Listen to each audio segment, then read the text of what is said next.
Salut, c'est Dominique du comité des règlements de Ultimate Grand Montréal. Aujourd'hui, je vais vous parler des obstructions ou des pics en anglais. On va commencer par deux définitions qui vont être importantes pour tout le reste de la capsule.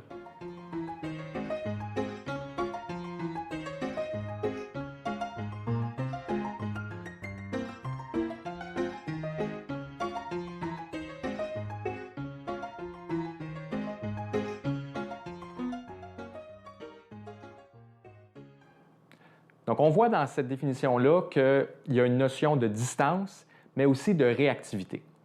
Les deux vont être importantes et même nécessaires pour pouvoir appeler un pic. Mais ça veut dire quoi tout ça?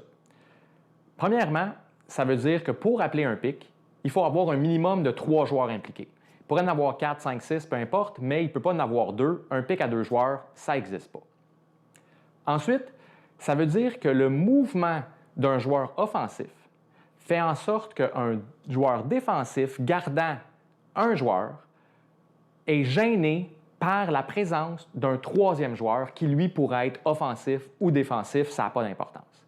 Puis à cause qu'au Ultimate, on ne veut pas créer de contact, bien, le joueur défensif doit devoir modifier sa trajectoire ou peut-être carrément arrêter sa course à cause de la présence de ce troisième joueur-là. Par exemple, ça pourrait vouloir dire que moi, je suis en train de garder quelqu'un et là, il y a un joueur offensif qui n'est pas la personne que je garde, mais qui décide de démarrer une cote. À cause de ça, son défenseur à lui passe entre mon joueur et moi-même. Bien, ça m'empêcherait de réagir à ce que mon joueur est en train de faire, surtout si lui commençait de démarrer une cote à ce moment-là. Il y a un pic qui vient d'être créé qui pourrait être appelé. Donc, quand ça arrive, qu'est-ce qu'on fait? Dans le pic, il y a plusieurs situations possibles, puis il y a plusieurs résolutions possibles, mais dans tous les cas, il faut commencer par crier pic ou obstruction assez fort pour que le lanceur l'entende et arrête le jeu. Si le lanceur ne l'entendait pas ou s'il décidait de lancer quand même, bien, la règle de continuité va s'appliquer. On pourrait faire une capsule complète sur la règle de continuité, mais en gros, ça veut dire que si le lanceur lançait un revirement, malgré le pic, le revirement serait maintenu et le jeu n'arrêterait même pas. On continuerait, dans le fond, comme s'il n'y avait pas eu de pic. Si le disque n'est pas lancé, donc le lanceur l'a entendu et a décidé d'arrêter le jeu, mais là, ça veut dire que tous les joueurs, oui, tous les joueurs, pas juste les deux qui sont impliqués dans le pic, vont reculer au moment de l'appel du pic. Donc, tous les joueurs reculent à l'endroit où ils étaient au moment de l'appel du pic. Alors là, ensuite, le joueur obstrué va pouvoir, lui, rattraper la distance relative perdue à cause de l'obstruction. Ça veut dire que si j'étais, par exemple, à 2 mètres et que là, il y avait un pic qui se passait, j'appelais pic, mais à cause du pic, mon joueur était rendu, lui, à 4 mètres de moi. Le lanceur entend l'appel et arrête ça 1 seconde et demie plus tard. Donc, mon joueur est rendu peut-être à 8 mètres plus loin. Puis, il y a d'autres joueurs qui ont bougé aussi également. Bien là, tout le monde doit revenir donc à l'endroit où il était au pic et moi, je retourne à 2 mètres du joueur que je gardais. Je ne peux pas aller me placer juste à côté. Je ne peux pas me téléporter. J'étais à 2 mètres, je ne peux pas aller me placer à 30 cm et je ne peux pas non plus aller me placer dans une autre orientation que celle que j'avais originalement. L'idée de ça, pourquoi est-ce que c'est tous les joueurs qui reculent et pas juste ceux qui sont impliqués dans le pic qui doivent bouger? C'est parce qu'au Ultimate, on veut essayer de refaire exactement le même jeu sans l'infraction. Donc, si c'était juste les 2 joueurs impliqués qui reculaient, bien, il y aurait peut-être quelqu'un dans ma trajectoire d'up the line. Il y aurait peut-être quelqu'un déjà loin dans le terrain pour que je ne fasse pas une longue cote. Donc, pour retenter le même jeu, bien, il faut que tout le monde recule où ils étaient pour qu'ensuite, on peut recontinuer à jouer. Maintenant, si le disque est lancé, il y a plusieurs possibilités. Comme je disais tantôt, si le disque est échappé, le revirement va être maintenu à cause de la règle de continuité et on va continuer à jouer tout simplement en disant continuité ou play on sans même arrêter le jeu. Ça veut dire que lors d'un pic, même si vous n'êtes pas vous-même impliqué dans le pic, il faut continuer à jouer puis essayer d'aller attraper le disque qui est dans les airs.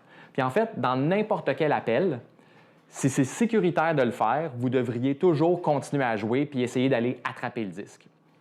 Ça veut dire que vous allez devenir le joueur en possession du disque et là, vous allez arrêter le jeu si le lanceur, lui, n'a pas entendu l'appel. Maintenant, si la passe est complétée, le disque va devenir en état arrêté dès que la première passe est complétée. Tout ce qui va se passer après cette première passe complétée-là va pas compter. Que ce soit une deuxième passe, que ce soit un revirement, que ce soit un point, c'est vraiment après la première passe que le jeu va arrêter. Puis là, on va regarder comment résoudre la situation. On va regarder si le pic a eu une influence sur le jeu ou non. Si le pic a eu une influence, puis ça ici, influence ne veut pas nécessairement dire que le défenseur qui a été obstrué aurait pu faire une interception ou bloquer la passe directement. Ça peut être plus subtil que ça. Le joueur obstrué pourrait dire, si j'avais été là, donc si je n'avais pas eu l'obstruction, j'aurais mis assez de pression pour que le lanceur ne lance même pas la passe, parce qu'il n'aurait pas été en confiance pour le faire. Donc, dans ce cas-là, ça veut dire que le pic a eu une influence. Donc, si on juge qu'il y a eu influence, le disque va être retourné au lanceur.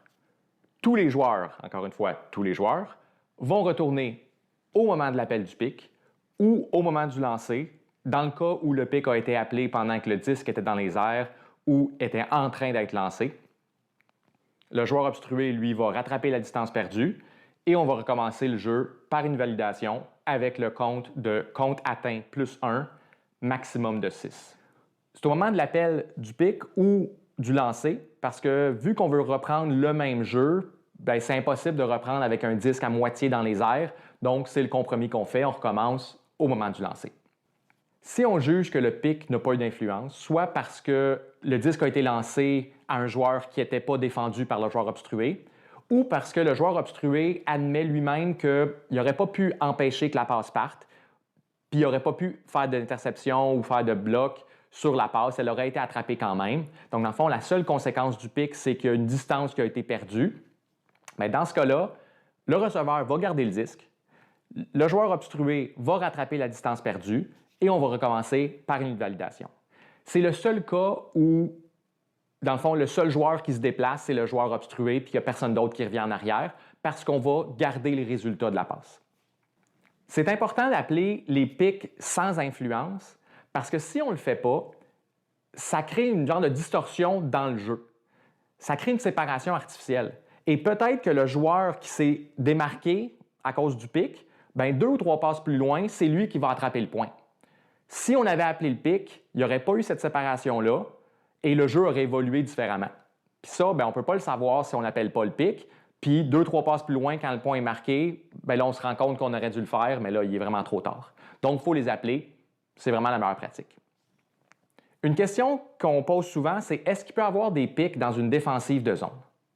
La réponse est oui, mais il faut que les deux conditions qu'on a parlé en début de capsule soient respectées.